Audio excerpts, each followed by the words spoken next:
Okay, so let's move on to tip number 3. Study things to discover truth, not just to confirm preconceived ideas that you already have. You know, when I was in studying the linguistics literature, I used to organize at the university different debates.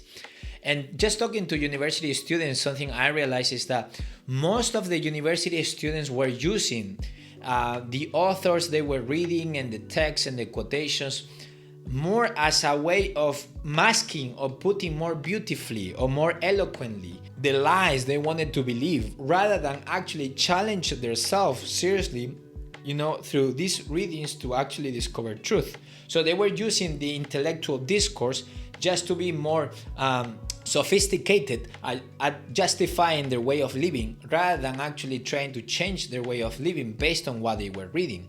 And so that's why I'm saying study things to discover truth, not just to confirm preconceived ideas about reality. And you know, it is obvious that we all have lies we want to believe. You know, if you ask yourself, okay, what are the lies I want to believe? And many will come to you. You know, you will not have to try hard enough. And so recognizing your starting point is like, okay, I would like to believe this, even though I'm about to read an author that actually thinks the opposite. So let me see what I think of that. And so then you enter the reading. And it takes a lot of courage to actually research a topic that way. That's why when I research a topic, I'm actually quite scared, because I know where I'm going to start, but I don't know where I'm going to end. So it can be at times like, oh man, if I start studying this topic, I don't know, you know, I might be called to do something more or be more or change my ways. And it's challenging and it can be uncomfortable and things like that. But please don't do what Steven Crowder does, okay? So Steven Crowder is the guy that is the change my mind guy that goes to university and things like that. He said he wants to change his mind. No, he doesn't want to change his mind.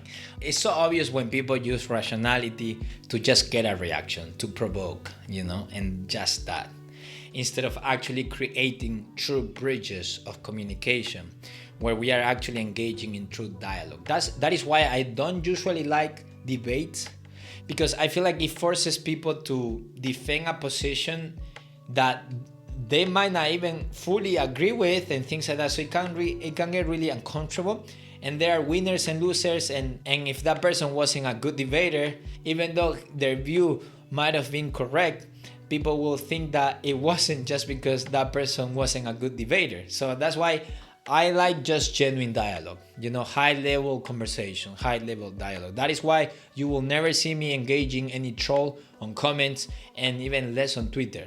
I don't think it's useful. I don't think it's productive. I don't think it will take you anywhere.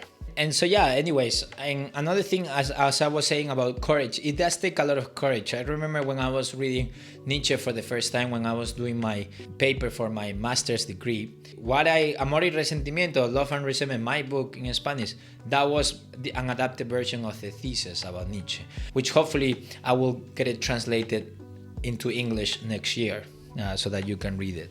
I remember reading Nietzsche in my living room, and nothing was happening externally. Everything was quiet and peaceful, and it was a rainy day. But inside of me, oh my goodness, it was war. I was like hurricanes and things like that. Like I was completely everywhere, scattered. Nothing was happening outside. Everything was happening inside of me.